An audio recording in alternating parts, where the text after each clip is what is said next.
رحمۃ اللہ کا پہلا نشریہ اور پہلے اہم خبروں کا خلاصہ پر اپنے لبنانی بھائیوں کی مدد کر رہا ہے۔ چاڈ کی ملٹری کونسل کے سربراہ نے اعلان کیا ہے کہ دوحہ چاڈ کے فریقوں کے درمیان امن بات چیت اور مصالحت کی میزبانی کر رہا ہے۔ کتابوں کی دوحہ انٹرنیشنل نمائش جاری ہے۔ وسیع تر بین الاقوامی شرکت کے ساتھ ساتھ قطر نیشنل لائبریری اور عرب دنیا و مشرق وسطی میں ورثے کی حفاظت کا علاقائی مرکز بھی اس میں شریک ہے۔ اور ویانا ایٹمی مذاکرات، ایران کا کہنا ہے کہ اختلافی مسائل کم ہو گئے ہیں، جبکہ واشنگٹن نے کہا ہے کہ مذاکرات فیصلہ کن مرحلے میں داخل ہو گئے ہیں۔ یہ تھا اہم خبروں کا خلاصہ، اور اب پیش خدمت ہے ریڈیو قطر سے آج کا پہلا مفصل نشریہ۔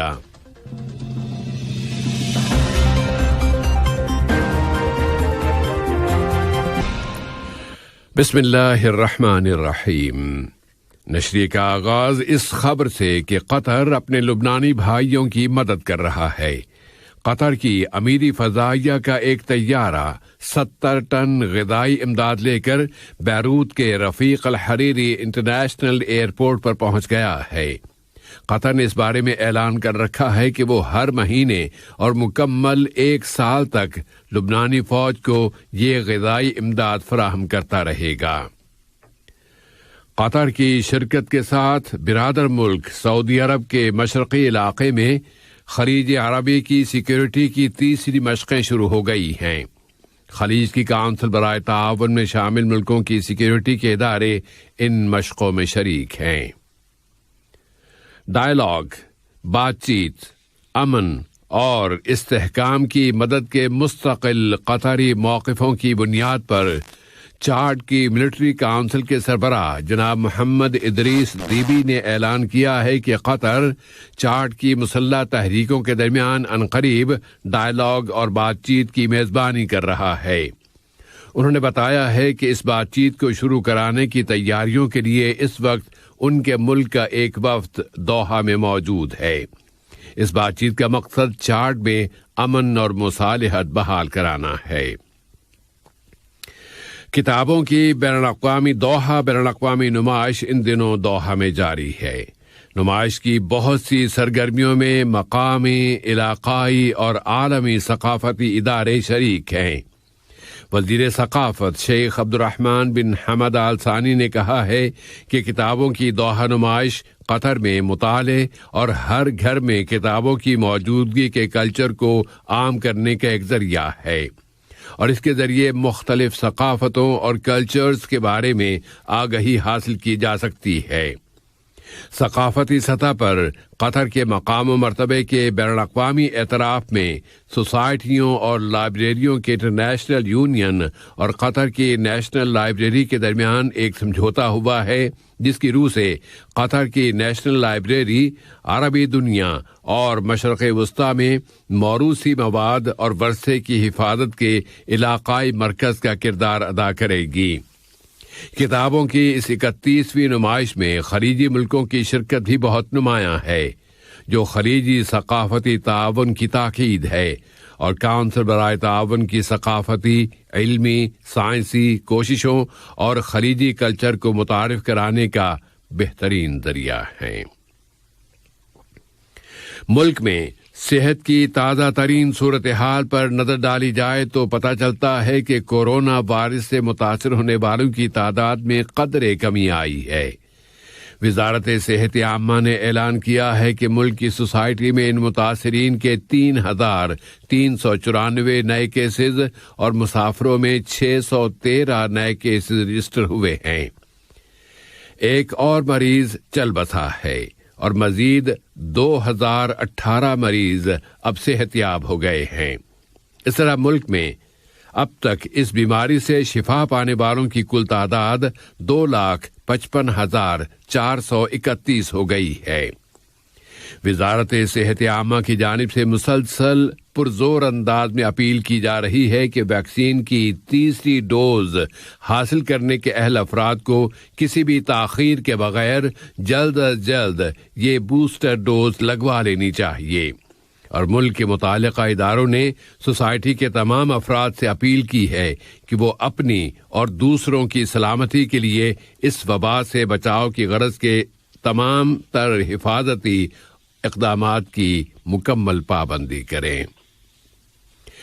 عالمی سطح پر نظر ڈالی جائے تو کورونا وائرس اور اس کا نیو ویریئنٹ اومیکرون اب تک پوری دنیا میں بہت تیزی کے ساتھ پھیلتا چلا جا رہا ہے، اور متعدد ممالک حالات کو کنٹرول میں رکھنے کی بھرپور کوششیں کر رہے ہیں، جبکہ براعظم ایشیا اور لاطینی امریکہ کے متعدد ملکوں میں کورونا کے کیسز کی تعداد نئے ریکارڈ بنا رہی ہے۔ بھارت کے الیکشن کمیشن نے ملک میں کووڈ-19 کے متاثرین کی تعداد میں بہت زیادہ اضافے کی وجہ سے ملک کی 5 ریاستوں میں انتخابی اجتماعات اور فی نفسہ ہی انتخابات پر ہی پابندی کی مدت میں اضافہ کر دیا ہے۔ بھارت کی وزارت صحت کے مطابق وہاں گزشتہ 24 گھنٹوں میں کورونا کے مزید 2,68,833 مصدقہ کیسز رجسٹر ہوئے ہیں۔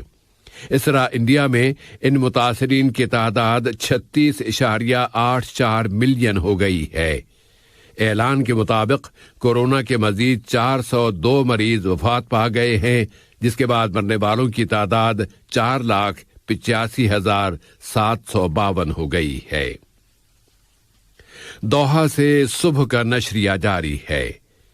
عراقی فوج نے اعلان کیا ہے کہ گورنر اصلاح الدین میں واقع فضائیہ کے بلد نامی فوجی اڈے کو نشانہ بنانے کے لیے 3 ڈرون طیاروں کے حملوں کو ناکام بنا دیا گیا ہے۔ اس نئی کارروائی کے ساتھ ہی عراق کے مختلف دوسرے علاقوں میں کئی ایک حملے ہوئے ہیں، جبکہ ملک کے سیاسی حالات نہایت ہی کمزور ہیں، تو ایسے میں ان حملوں کے اثرات کے بارے میں بخوبی اندازہ کیا جا سکتا ہے۔ ایران کے ایٹمی مذاکرات کے حوالے سے ایران کے متعدد ذریعے اس بات پر متفق ہیں کہ ویانا مذاکرات میں اختلافی مسائل کم ہوتے جا رہے ہیں، اور مذاکرات میں شریک وفود کسی بھی ممکنہ سمجھوتے کے نفاذ کے ایک تیسرے مسودے پر اس وقت غور کر رہے ہیں۔ ماسکو نے کہا ہے کہ ایٹمی سمجھوتے کو دوبارہ زندہ کرنے کے کام میں بات آگے بڑھی ہے، جبکہ واشنگٹن نے کہا ہے کہ یہ مذاکرات اب فیصلہ کن مرحلے میں داخل ہو گئے ہیں۔ اب تیونس چلتے ہیں، جہاں ان دستوری اصلاحات پر الیکٹرانک مشاورتیں شروع ہو گئی ہیں جو اصلاحات وہاں کے صدر قیس بن سعید لانا چاہتے ہیں، لیکن سیاسی پارٹیوں، حقوق انسانی کی اتھارٹیز، صحافتی حلقوں اور بین الاقوامی حلقوں کی جانب سے ان اصلاحات کی مذمت کی جا رہی ہے۔ ان سب حلقوں کا کہنا ہے کہ مظاہرین کے ساتھ پولیس کا برتاؤ، کچل کر رکھ دینے والی پولیس کی کارروائیاں اور ظالمانہ جارحیتیں ہیں جن کی مذمت کی جاتی ہے۔ یہ مظاہرین تیونسی صدر کے فیصلوں کے خلاف احتجاج کرنے کے لیے نکلے ہیں، اور وہ تیونس کے اس عوامی انقلاب کی بھی 10ویں سالگرہ منانا چاہتے ہیں جس میں سابق صدر زین العابدین بن علی کا تختہ الٹ دیا گیا تھا۔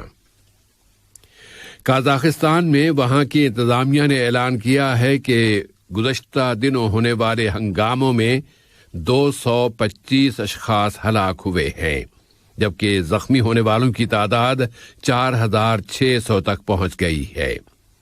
روسی فوج کی قیادت میں تنظیم معاہدہ اجتماعی امن کی مداخلت کے بعد اب قازقستان میں صورتحال مستحکم ہو گئی ہے، اور روسی فوج نے اعلان کر دیا ہے کہ وہ قازقستان سے نکل آئی ہے۔ اور امریکی ریاست ٹیکساس کے شہر کولیویل میں ایک یہودی عبادت گاہ میں لوگوں کو جرگمال بنا لیے جانے کی کارروائی جاری ہے۔ وہاں کی سیکیورٹی فورسز کشیدگی کی فضا میں جرگمال بنا لینے والے مسلح شخص کے ساتھ مسلسل مذاکرات کر رہے ہیں۔ ایک یرغمالی کو رہا کرا دیا گیا ہے۔ اس نے دعویٰ کیا ہے کہ اس نے نامعلوم مقامات پر بم نصب کر رکھے ہیں۔ تازہ ترین خبر کے مطابق امریکی شہر کولیویل کی پولیس کے کمانڈر مائیکل ملر نے اعلان کر دیا ہے کہ یرغمالیوں کو رہا کرانے والے دستے نے اس عبادت گاہ پر چڑھائی کر دی اور پھر یرغمال بنانے والا شخص قتل ہو گیا ہے۔ ٹیکساس کے گورنر کا کہنا ہے کہ تمام یرغمالی بسلامت باہر آ گئے ہیں۔ اور بھارتی ٹیم کے کپتان ویرات کوہلی نے جنوبی افریقہ کے خلاف ٹیسٹ سیریز میں بھارتی ٹیم کی 2-1 سے شکست کے بعد اب ٹویٹر پر دیے گئے اپنے ایک بیان میں ٹیسٹ کپتانی چھوڑ دینے کا اعلان کر دیا ہے۔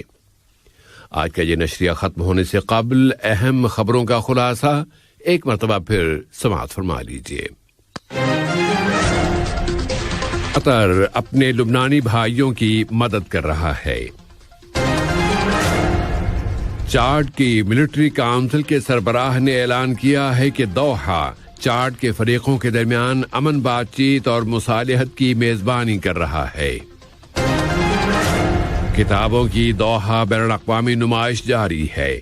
وسیع تر بین الاقوامی شرکت کے ساتھ ساتھ قطر نیشنل لائبریری اور عرب دنیا و مشرق وسطی میں ورثے کی حفاظت کا علاقائی مرکز بھی اس میں شریک ہے۔